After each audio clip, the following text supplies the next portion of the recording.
Um, as I was just mentioning, as we were closing the last terrific conversation between Ted McAllister and Bill McClay, we now move into a couple different formats here for the next two discussions.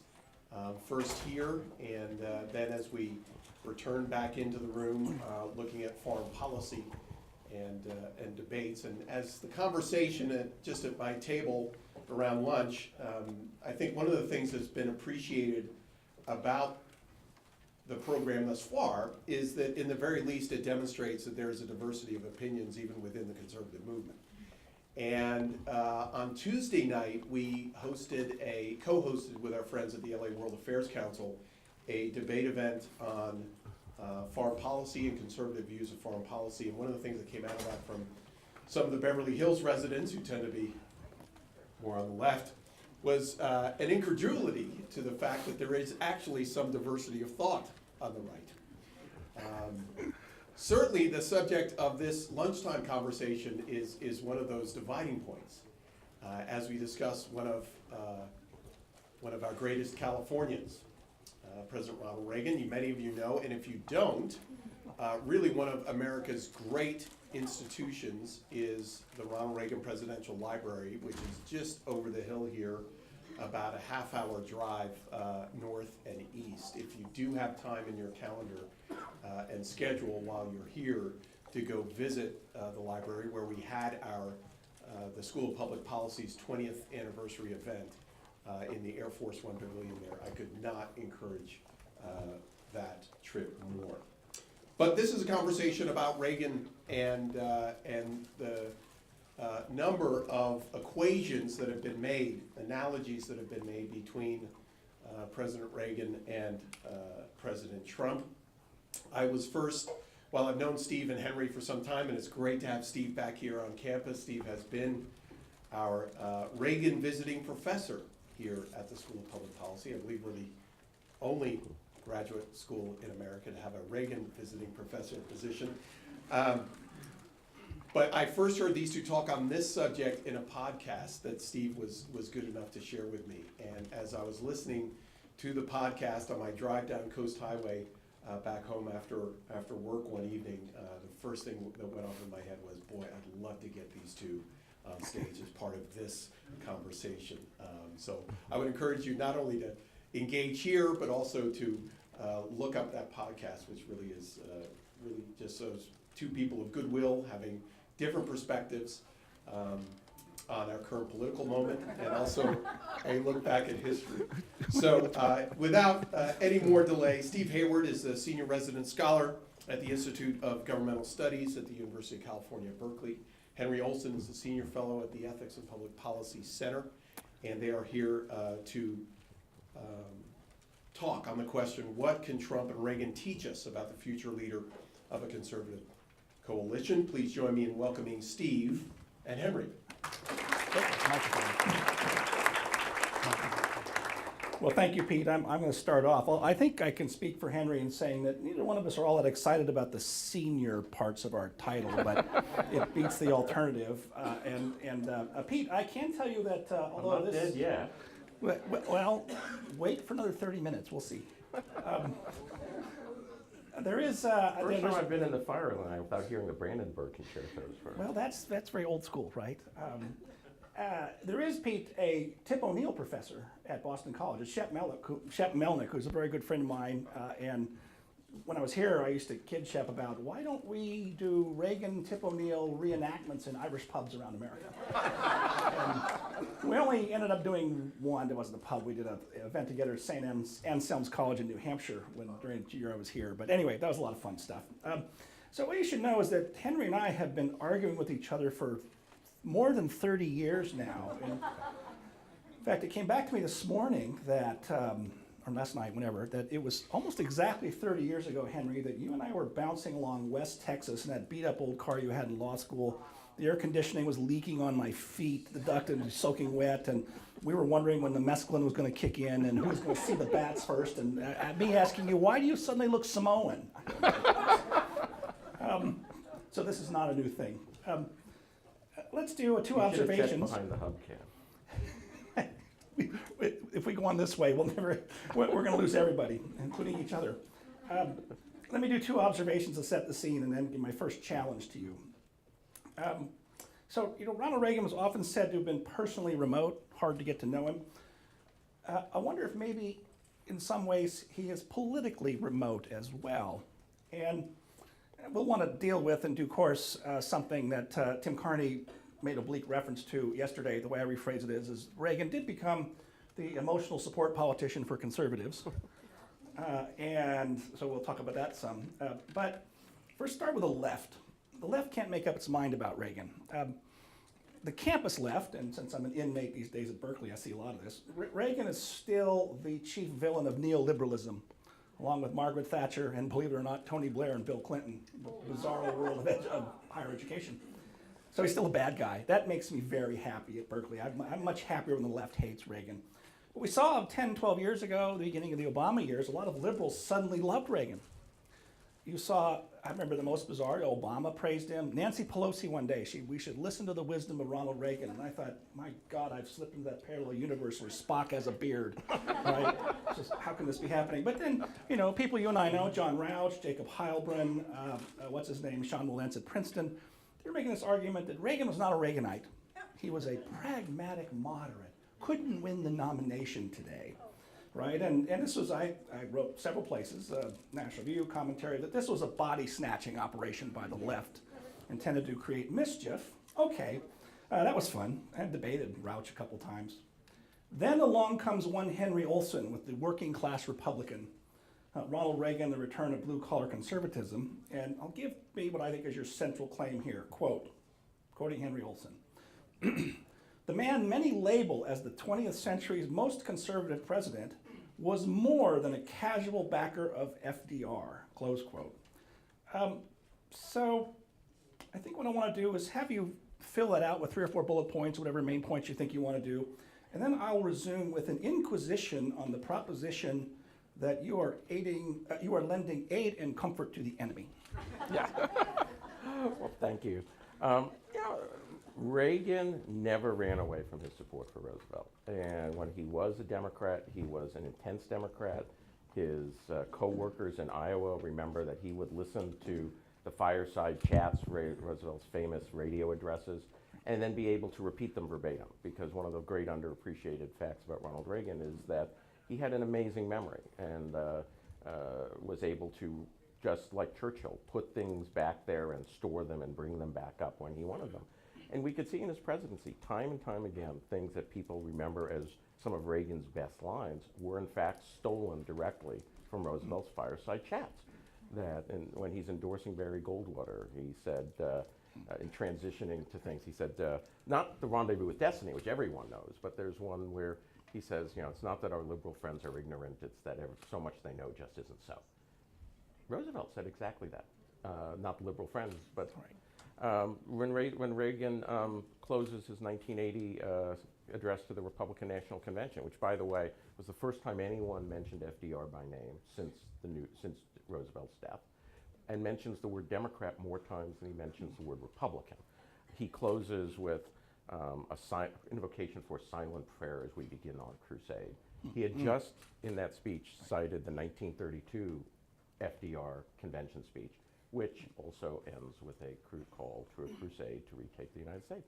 And when he ends the 1980 debate with Carter, he ends by saying, "Are you better off than you were 4 years ago?" And then asks 4 questions that people are supposed to ask themselves. Inflation eroded your paycheck. Roosevelt did exactly the same thing in 1933, in 1934 in a fireside chat. This is an enduring legacy for him.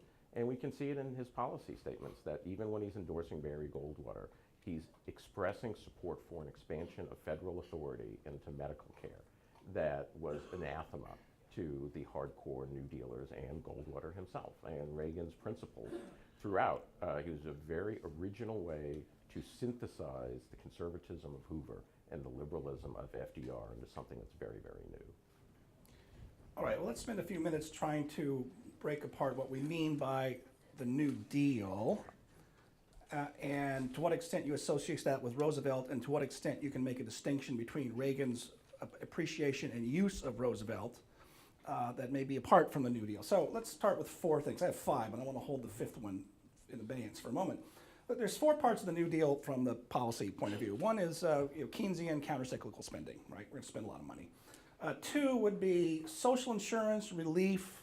We not only had Social Security started, but the original welfare program, aid to families with dependent children, the work programs, the WPA and so forth, right? Put people to work.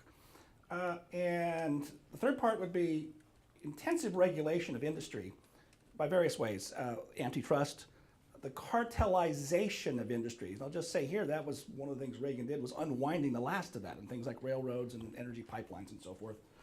And then 4th would be the political uses of the New Deal, exemplified, of course, in Harry Hopkins' famous line, tax, tax, spend, spend, elect, elect.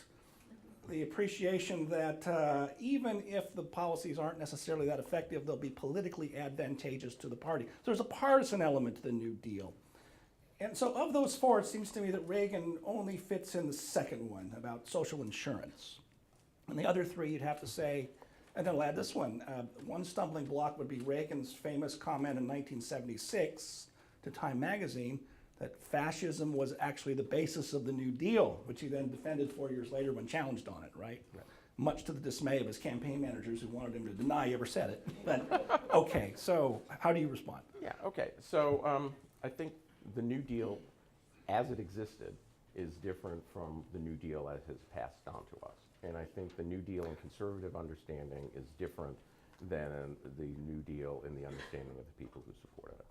That, in Roosevelt's view, what the New Deal was going to be was a thorough remaking of American life that would place central direction and government direction in a privileged place in American society, both in terms of providing distribution of wealth, through direct regulation and, as you say, cartelization of industry, and through social insurance.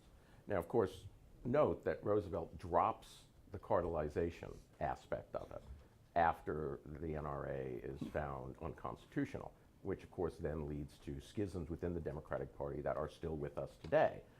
But what if you read Roosevelt's rhetoric, what he was always selling the New Deal as was basically the same old principles of the American founding adapted to a new time.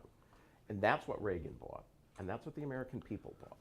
And so if you go back and look at the original conservatives, and you read Barry Goldwater's Conscience of the Conservative, they are taking issue with the very question that social insurance is constitutional.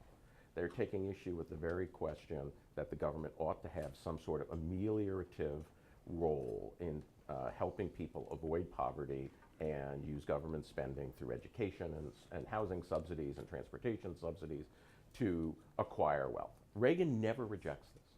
He didn't reject it when he became a conservative. My book contains many quotes that talk about that. But you go through his entire career and look through, well, did he change his mind when he endorsed Goldwater? No. Did he change his mind when he was governor? No. Did he change his mind when he was president? No. Reagan supported a social safety net, which was an anathema to the pre-New Deal conservative and was an anathema to the original anti-New Deal conservative. So in that sense, he is very much in the Rooseveltian New Deal tradition. What Reagan comes to reject, and even kind of rejected it when he was a Democrat, is the idea that government support ought to move beyond the ameliorative into the directive.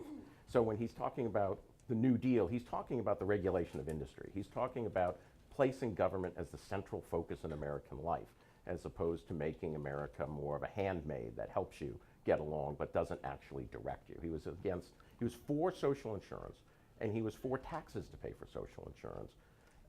And he was for things that we take for granted, like an extensive public university system. When he institutes tuition in the University of California, he turns around and uses that money to eliminate the tuition for poor students. His argument was always that people who need the help should get it, as opposed to the New Deal approach, which was everybody should get it, free college for all, or the anti-New Deal approach, which was nobody should get it, because that's illegitimate for the federal or the state government to be involved in. Okay, so let me restate your proposition by saying that Reagan was not a Goldwaterite. Okay, fair. I'll give you most of that point. I want to hold on to that distinction. Well, that in itself, it would be very controversial on the right, because the common opinion of the Reaganite myth is that Barry Ronald Reagan was Barry Goldwater with a winning personality and a better political sense. And that was not true as a matter of principle from day one. I think there's one defect in that argument. I want to say, come back to this very important question on the distinction between social insurance and amelioration and redistribution, and maybe the Great Society angle. We'll come back to that in a minute. Right. There is a fifth point about Roosevelt that seems to me bollocks up the works for everybody. And that was, shall we put it, Roosevelt's casual association with the Constitution. I'll put it generously, right?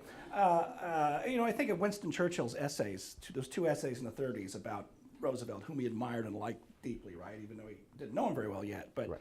There were three things that bothered Churchill. One was, as he put it, Roosevelt's penchant for hunting rich men. Wonderful page and a half in that great essay, and that doesn't describe Reagan. The second was, he said, I worry about Roosevelt wanting to increase the political power of organized labor, because boy, it didn't work very well for us in England with the Labor Party. Okay.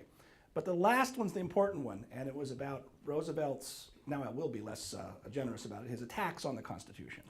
Right? I don't see any way you can square Reagan with that Roosevelt at all. Wasn't that attack of Roosevelt's necessary for the success of his political project and for a lot of his New Deal measures? Well, first, I think to say that Reagan was not supportive of that in his mature time, as he's matured into a conservative, does not mean to say that Reagan is the sort of strict constructionist that was in fact common on the right at that time. That when you read Reagan's speeches and you read his writings, Reagan does not start informing his political principles with the text of the Constitution and go backwards. That's exactly the way Conscience of a Conservative starts. Reagan never does that. In fact, his constitutionalism is really an emergence from the 70s. That if you listen to him in the 50s and the 60s, he's really not making the arguments from the Constitution. For him, it's always a question of the government needs to be accountable to the people, rather than the idea of a strict separation of powers and a strict delegation of powers. That's never really central to him. So again, Reagan is not part of the Roosevelt attack on the Constitution, but neither is he part of the conservative reaction to the. If he reveres the Constitution, which Roosevelt did not, he does not deify it either in the way that anti-Roosevelt early conservatives and many libertarians do today. If you were to do that, you would have to take a position that Reagan never took, which is that much of the federally subsidized federal programs to ameliorate, as he said, poverty through destitution as a result of old age, which is basically Social Security and Medicare, you would have to argue that they are unconstitutional underneath the traditional viewpoint of the Constitution, because it's not part of a delegated power. Reagan never adopted that viewpoint, and he never expressed a constitutional position that would call that into question. So again, Reagan's originality is in taking these elements that Roosevelt sold the American people on, which is that part of being an American means having liberty lived in practice, so that you're not at the beck and call, you're not essentially a slave of your private sector employer or your community institution, but also weaving that in with the pride and individual opportunity and individual self-ownership and individual enterprise that was a hallmark of the right. He creates a new conservatism that takes the best elements of the old warring factions. So, a quick comment, because alas, this could be a whole separate subject for a very long dialogue, conversation, argument, whatever we want to call it. Notice that no one uses the word strict construction anymore. That was a term of the Warren Court, Nixon, 70s era. What do we say now? We say originalism, right? And guess who was responsible for that turn? I think Reagan's responsible for that turn. He's responsible through Ed Meese for the popularization of that term, yes. Yeah. I mean, that's certainly the originalist sense of judicial thought comes up with the creation of the Federalist Society, and there are disputes within the, as recovering lawyer and permanent member of the Federalist Society, I'm somewhat familiar with these debates. There's a wide debate over what that means within the conservative, libertarian, non-socialist community.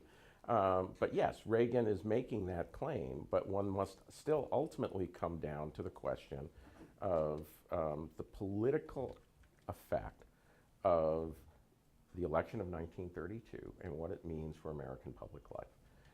There are elements throughout the right that remain powerful today that essentially say that the election of 1932 was illegitimate, both morally and constitutionally, and that we cannot win until it is overturned.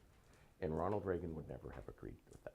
For Ronald Reagan, the question was not that the election of 1932, the determination to change the mode of the role between government and society, that was central to the change that the American people voted for. And I've read Hoover's speeches, and he made that very clear, that even though, basically, even though you're all suffering, I am constitutionally and politically bound to do no more, and that the system of ordered liberty that we have is worth more, and you must stick with the system. You should not throw it out. Even under the Great Depression, people rejected that argument. That is the world that we live in today. And Ronald Reagan saw nothing morally wrong with that. What he came to oppose was the concomitant idea that is often in tension on the left with the ameliorative idea, which is that the central flaw of the American experience was, in fact, the focus on the individual rather than the focus on the state. Ronald Reagan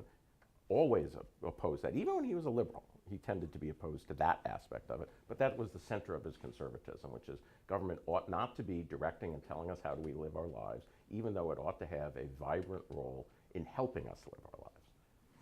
Let me press on to another angle on this problem, which is a diary entry from 1982 from Reagan that you quote, and I quoted it too. It goes as follows, quote, "The press is dying to paint me as now trying to undo the New Deal. I remind them I voted for FDR 4 times. So far, so good for the Olson thesis."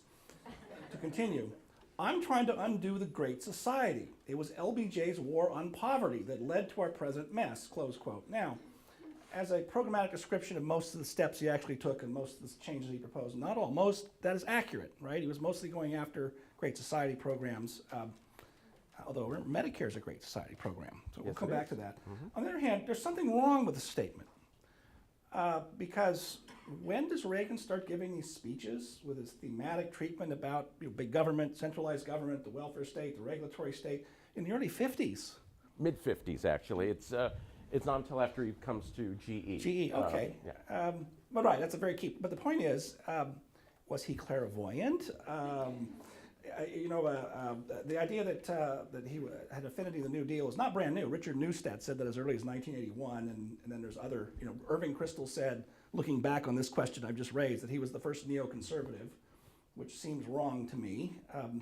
The Kristol family seems to have a genetic disposition for getting Republican presidents slightly off, it seems. I'll just say, Bill's a friend, but okay. So first of all, I think distinctions between the New Deal and the Great Society are entirely intelligible, but there still had to be something about the New Deal legacy as it was unfolding that he saw earlier than most people, earlier than all the neoconservatives, right? So I'll just put it that way. Was he clairvoyant? So one of the things I did that really helped sharpen my mind about Reagan was go and listen to the extant speeches of that era, which are, you can go half an hour up to the beautiful library and listen to Ronald Reagan when the idea of him becoming president is not present in any living person's mind. And today people go and all the biographers listen to and they hear anti-government, anti-government, anti-government. But if you go and listen with a fine ear, you will always hear an exemption for people who need help. He will say things like, I'm opposed to the National Defense Education Act, which is a Eisenhower-era act after Sputnik to have federal funding in schools. He does not say, like Barry Goldwater does, this is unconstitutional. He does not say this is an improper role of government. What he says is, we don't need it. And here's all the school buildings that we have built since 1945. And here's all the teachers that we have employed. We don't need this aid, so why is it proposed? And he makes that argument about public housing. He makes that argument about pensions for World War I vets. It's always a case that if you're genuinely in need, he had no problem with any of that. And there are things he says in the speech one of the speeches where he says, now we have in the last few decades embarked on a great expansion of social welfare programs. And I, for one, don't think that we should repeal any of, we should not repeal that or go back on, I forget the exact wording, regardless of cost, that represents forward thinking on our part. And he then follows it up by saying, but we're now creating a world where we're limiting people's ability to advance. We're creating a world where we're telling people what to do. But that first sentence, that first part, which no conservative of that age could have and did say, is the element of a change in reality that Franklin Roosevelt brings about, that is part of the enduring legacy that Ronald Reagan never rejects. And understanding that distinction between, think that for Reagan, need is an objective thing, and the Constitution's strict structures do not interfere with our need in order to ensure people's assistance. In his early days, all the way through, he never abandons that, and that is a distinctly Rooseveltian introduced element into American political life. So that sentence you quoted of him about not repealing or rolling back, however you put it, that's where you draw continuity between him and Trump, at least on this one question.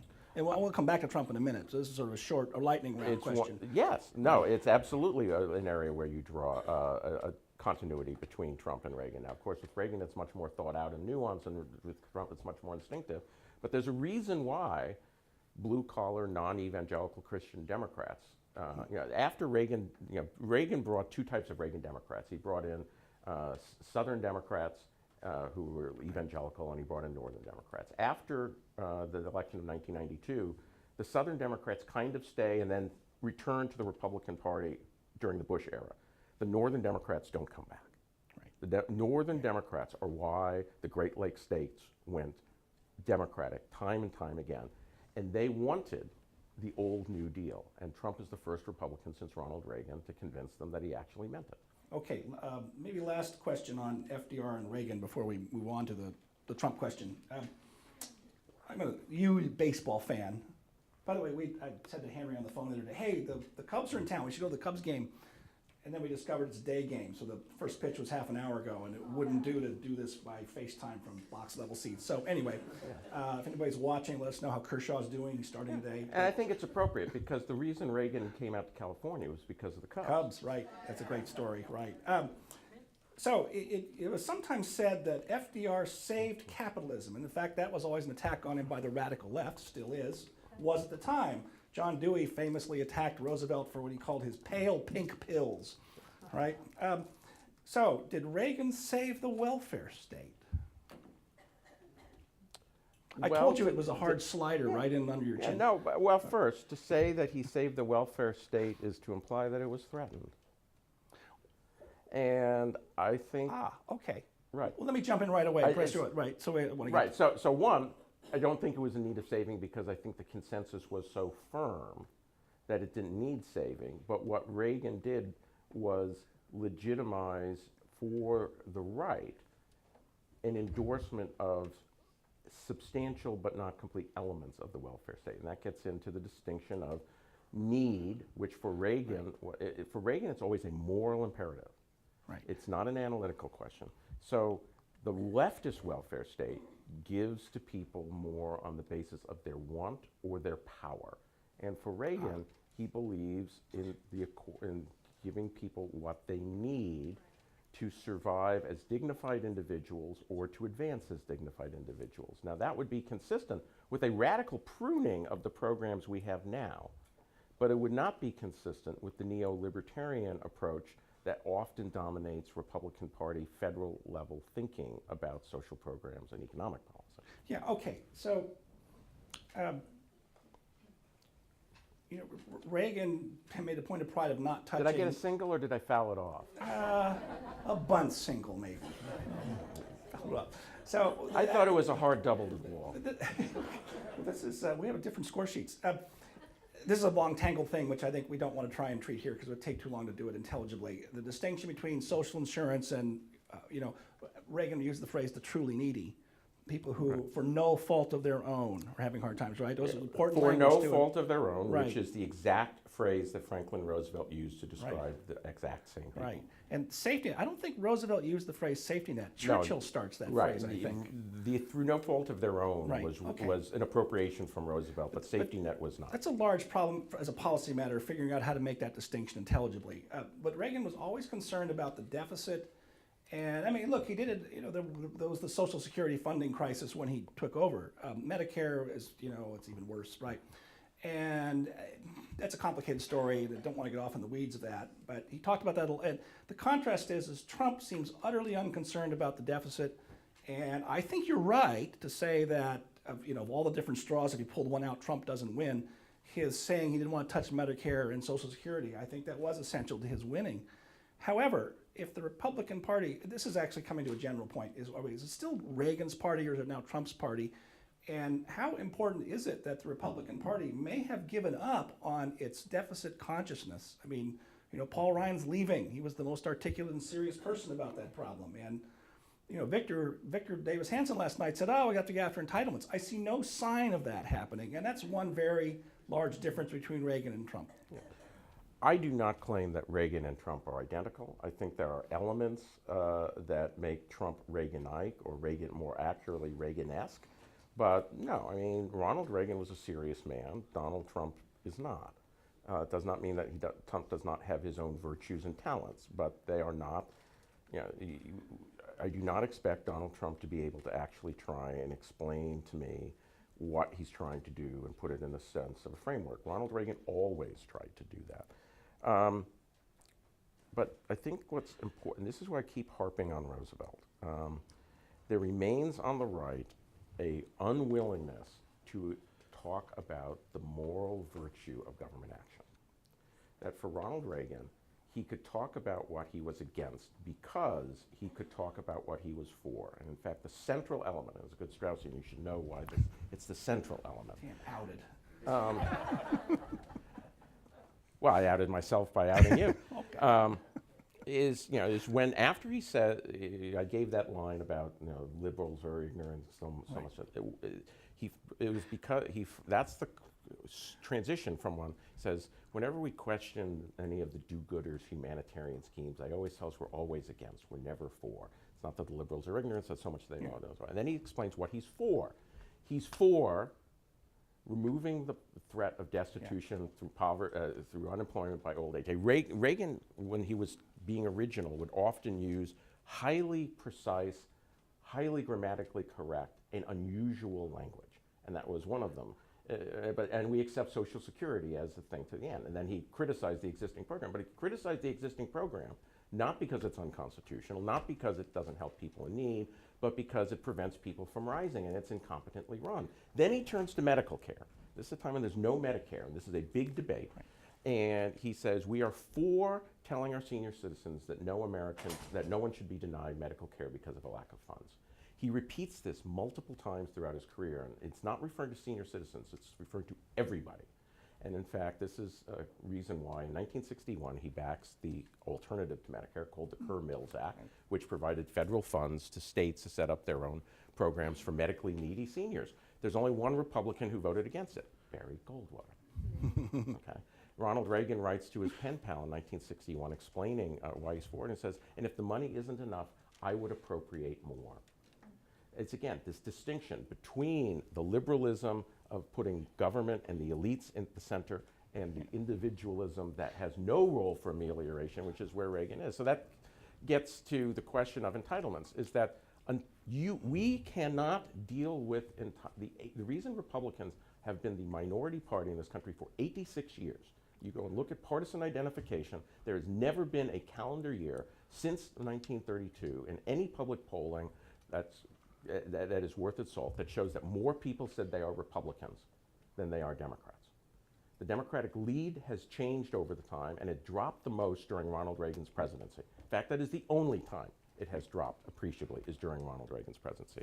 The reason that is the case is because the people in the middle want what they thought the New Deal was. They want a people and a government that is strong enough to help them live lives in the face of private power they can't deal with, but weak enough and self-conscious enough to then get the hell out of the way. And we cannot reform entitlements if we put cost as a primary virtue over that. We cannot reform entitlements if we put liberty and freedom to choose over that. You can only reform entitlements the way Reagan dealt with it, which is to first accept the moral necessity of government assistance and then talking about how to effectively provide it. So until the Republican Party can say, this is what we're for people shouldn't be poor when they are old. We're for you should be able to go to a doctor even if you're poor. We cannot do the radical pruning and shrinking of the welfare state, which is our ostensible goal. But to do that, we must abandon the pre-New Deal conservatism, which would have said there is no role. Now, okay, so 2 points. One is that, make a general point here, part of what you've raised in the book is that maybe you actually haven't gone far enough in one sense, that Reagan was a much more subtle and sophisticated thinker than people noticed, including all the people who claim to be Reaganites, right? Observation. Every Republican candidate for president looks in the mirror and says, who's the most Reaganite of them all? In the last, except Donald Trump, he talked about Reagan the least, I think, in the campaign, if you did content analysis. That's right, and he appealed to the people who were the original Reagan Democrats and their children. But now there's a second part of your argument that's implicit in the book, I think. I read it a while ago now, I've kind of forgotten. But it's namely that the Democrats have abandoned the New Deal. And say a little bit about that. Remember, I talked about the New Deal and when it happened and how. And right, so there's this, there's this, within the New Deal, if you take it as a unified whole, it is softly socialist. I mean, it's not hardly socialist because there'll still be free elections and so forth. And unlike others who were hard socialists, Roosevelt did not call for government ownership of industry. Roosevelt pulls back from that aspect and then kind of begins to put back into it with the Economic Bill of Rights speech in 1944, and then dies before he can act on it. 1948, you have a division within the Democratic Party. You have the far left create what it's called the Progressive Party. And so you can go do what I did, which is Google the Progressive Party platform, and you will find that it is the most left-wing thing that has ever talks about explicitly government ownership of what would have been called the leading light, or the lead, what is that? Commanding heights. Commanding heights of the economy. So and then everything else was supposed to be regulated according to a government plan. It'll essentially be the 2020 Democratic platform today. My point, is, and what I argue in the book, is that what has been happening over the last 60 years, now 70 years, is the steady growth of the Wallace element, the Henry Wallace progressive element, that may talk a particular game, but when you scratch it away, it's Alexandria Ocasio-Cortez, which is everyone gets everything free and the people who make money are wrong and they ought to be regulated in our interest, and we're going to have a federal jobs guarantee, and we're going to have this and that. That government will tell you who to associate with, government will tell you what you can think, government will tell you how much money you can make, and government will tell you how much money you have to give away. That's the Henry Wallace idea. That has grown within the Democratic Party over the last 70 years. And so for the Democrats, no one there is willing to fight for the true New Deal legacy. What is brilliant about Clinton, if you read Clinton's speech, he actually did it.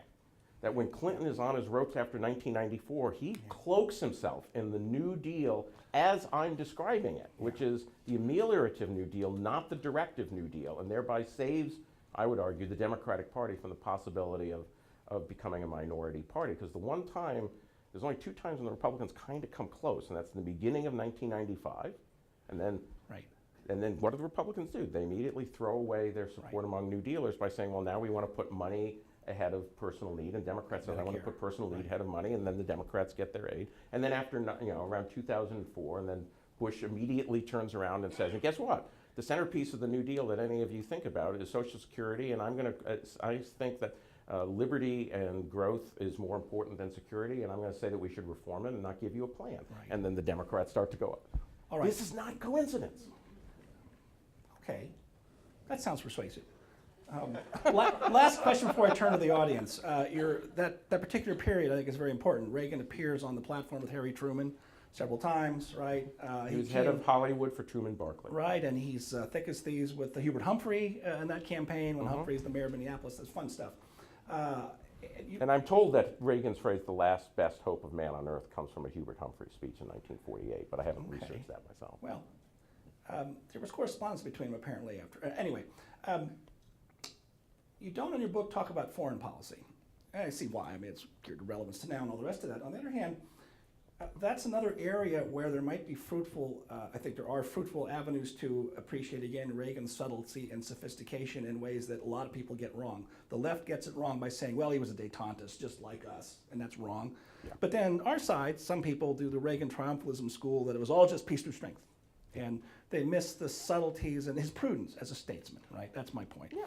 And so maybe Elizabeth Spaulding will want to ask the first question or say something about it. She's the Truman-Reagan foreign policy continuity expert of the world. But I don't know if there's something you want to say about that or if we'll go straight to the audience. No, well, actually there is. And so one of the things I did when I was at the Reagan Library was watch the 1967 live debate between him and Bobby Kennedy. Right.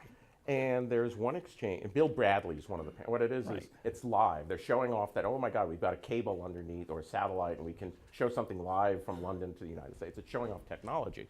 And it's about the Vietnam War, and there's students at Oxford from all around the world and peppering questions. One of them is Bill Bradley. And every one of them extremely nasty except for Bradley. Right. They're all extremely nasty, and they're all anti-Americans involvement in the Vietnam War. And Reagan gets one of these questions, and questioner makes a mistake about the actual history of the 1954 armistice, and Reagan schools him. It's like, the thing is that Reagan is sitting in a little boxed room with no cue cards. It's all live. They show him behind, they take a camera to show that it's live from behind him, and you just see he has nothing written. Right. This is all from his mind, and he walks through the exact history of what happened in Vietnam from 1945 to the present, and schools the kid. And then at the end, he says, it might surprise you to learn that I'm for Diem's land reforms. Okay, so what Diem did, the South Vietnamese president, was he had been advised by Eisenhower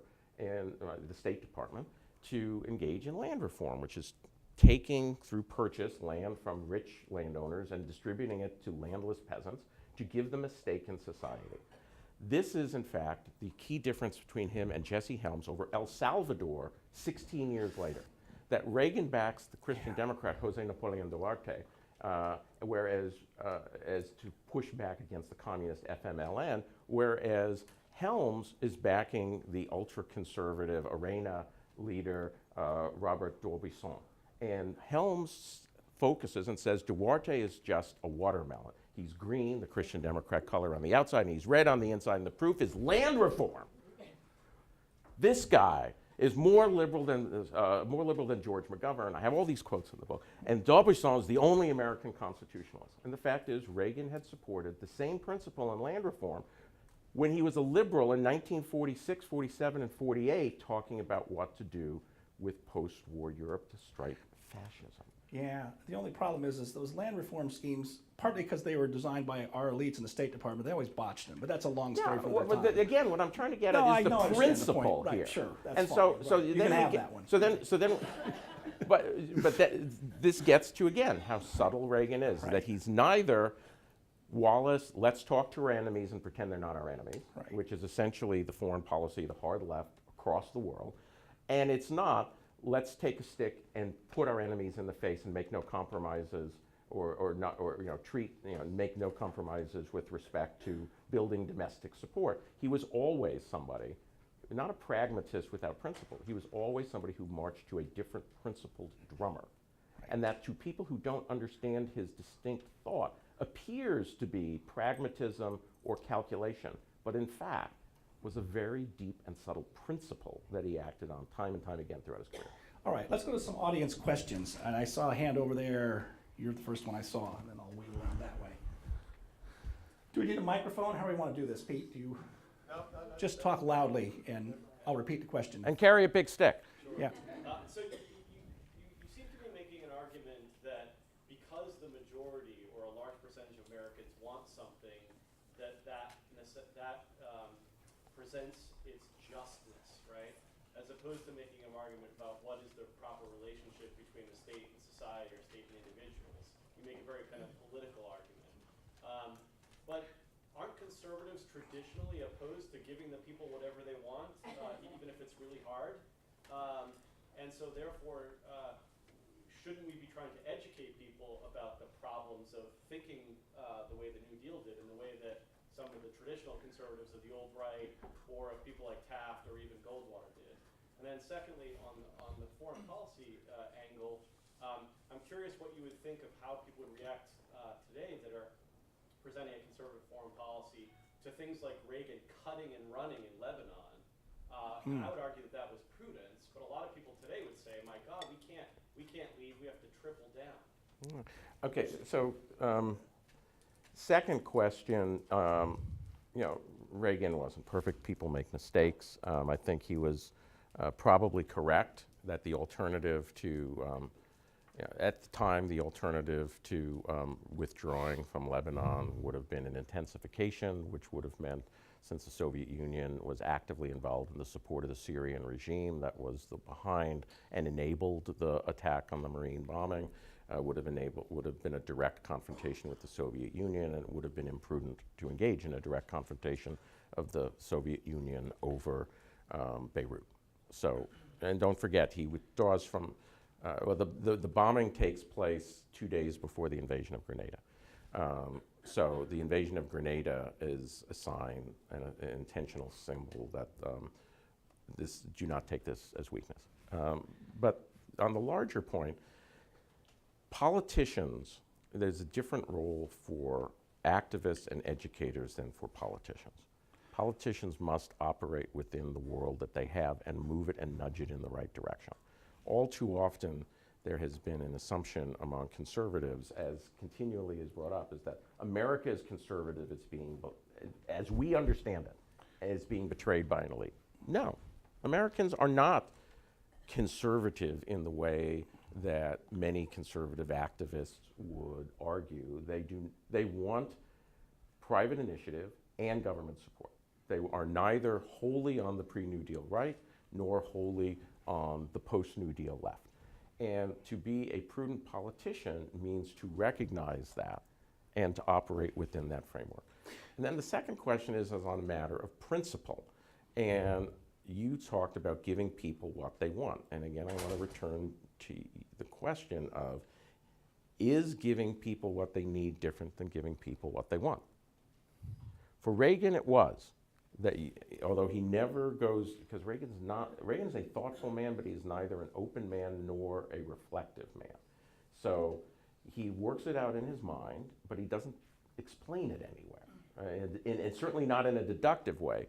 But the question is, do you believe that we can, through public debate and discussion, come to some reasonable agreement over what people might need in terms of government support? To wit, most people today would find some degree of government financing and perhaps even government provision of K through 12 education to be in some way essential to personal liberty and identity.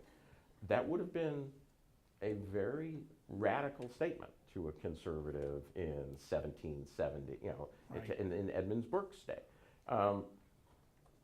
So for Reagan, I think that is something that is central to his thought, and I think it is central to Americans' thought, that we have seen time and time again throughout our history that when people come into contact with a power, a private or semi-private power that pushes them in a direction that they cannot effectively maintain their dignified independence against, they support government action. Whether that is the regulation of the railroads or whether that is the regulation of food and drugs after scandals in the early part of the 20th century, or whether that is the systematic provision of some degree of social insurance in the face of the utter collapse of the private financial system following the Great Depression. So that does not mean that those things cannot be changed as a matter of program, but it does mean, I think, the way I now read American political history is a great degree of continuity from the founding to today, rather than divergence or breaking. There's a reason he was called the great communicator, is that he did try and do some teaching about how to make this distinction between wants and needs. And maybe my favorite example and how bold he was about it was, I think it was the spring of 1982, and he gave a speech to the NAACP. Leslie might remember it was in 82, I'm not sure. And so remember 1982, his approval ratings were in the tank because the economy is falling apart. unemployment was heading north of 10%. I think black unemployment maybe 18%. And he gives this radical speech about why the Great Society had been bad for blacks. And of course, you can imagine how the New York Times reacted to this. They reacted about the way Pravda did, which was typical actually during those years, right? You know, that was so there, and he made an argument, right? And he made a sort of serious argument. And so even if it's a difficult matter to work out this distinction between wants and needs and social insurance versus redistribution, however way you want to oppose it, he had some game on that. Anyway, let me see some question over here. Dan Lowenstein. You're both my friends. I admire both of you greatly. Why do I feel we're about to get smacked around here? I don't understand what this debate is about, and I will try to explain why. Now, I will also say, I'm not a historian. I don't know nearly remotely as much about the history of this period and these two presidents as the two of you do. But I have lived through most of this period. And my understanding is that pretty much everybody understood that in the Eisenhower administration, the Republican Party gave up the idea of trying to repeal Social Security. There was significant support, Republican support for Medicare when that was passed in Congress. I think the most telling datum, stunning datum that has come up in this discussion, I thought was when Henry mentioned that Goldwater was the only Republican to vote against the Kerr-Mills Act. Now, what I draw from that is that Goldwater was an outlier. The Republican Party had moved away from this. Now, nobody in the past few decades is, and I mean nobody, is seriously proposing, let's repeal Social Security, let's repeal Medicare. Henry, it may be that Henry's right in that the difference between Reagan and a lot of other Republicans, and a reason for his success, is he was able to make people, non-political people, understand that that's what he really believed. But I don't think there has been a debate on this question since I was quite young, and that was a long time ago. Dan, your old Jerry Brown roots are showing again. Quick answer is this: just remember why so much of the the National Review Circle and some of the other conservative organizations that organized in the 50s, what they were set against. A lot of them were set against Eisenhower and the Republican Party's capitulation of the New Deal. They were the diehards, right? And Yes. Goldwater was their vehicle, and they thought Reagan was their vehicle too, and that's part of Yes. Henry's point. Yeah, and and to this day, when you go into movement conservative circles, you will hear a not uncommon undercurrent of you will hear people say in private things like, Medicare is not in the Constitution. You'll hear people talk about any form of government expansion, even stuff that Reagan actually tried to get through as being both unconstitutional and morally illegitimate. And what you have is a Republican Party and often a conservative movement that bows to the political reality but remains unbowed in its head. And that means it can't govern. And so it's absolutely crucial, this debate, because what Eisenhower essentially was the first triangulator. He said, I'm not Hoover and I'm not Roosevelt. Or as he said, I'm on social matters, to quote Eisenhower, I'm liberal on social matters but conservative on fiscal matters. That proved to be untenable because there was no moral core to it.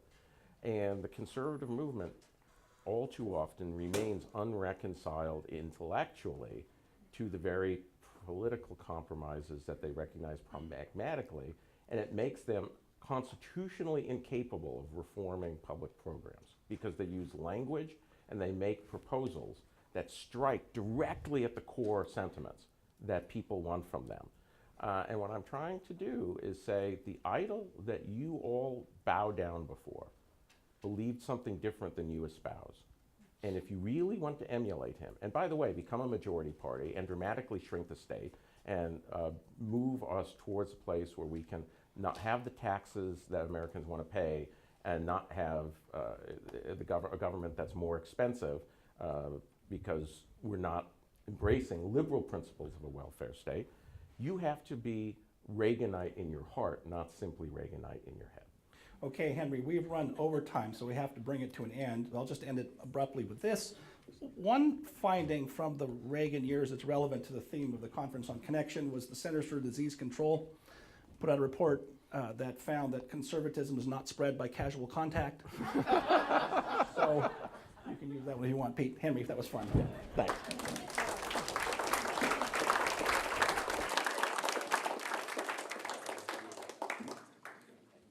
Thank you so much. Another round of applause for Steven Hayward. What a great conversation.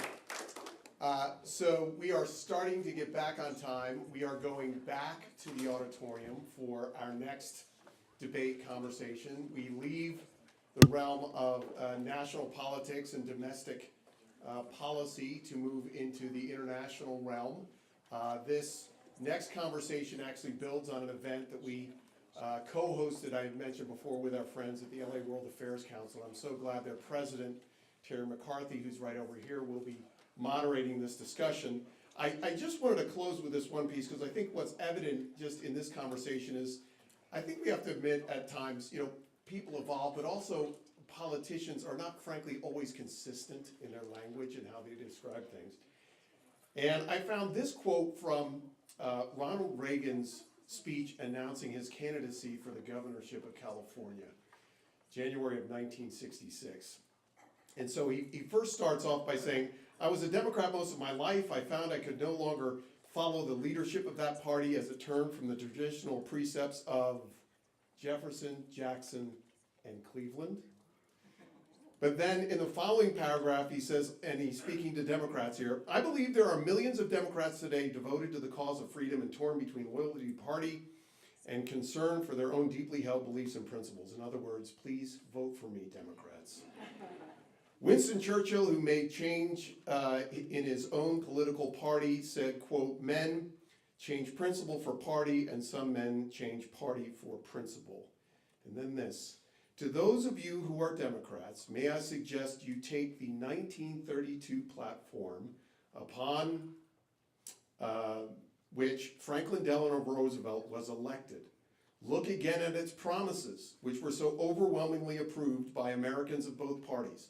The promises to reduce the cost of government by 25%, to restore those rights and powers which even it was claimed had been unjustly seized by the states, from the states and the individual by the federal government, and its promise of restoration of constitutional limits on the power of government.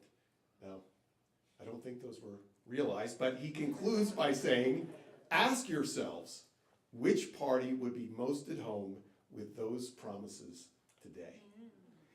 And again, I'm so glad we had this conversation, especially here in California, especially now. Some of you heard about this Janus ruling. Janus, by the way, is the Greek god of new beginnings. And may this be a new beginning for a conservative movement in California. And with that, we adjourn to the auditorium. Thank you.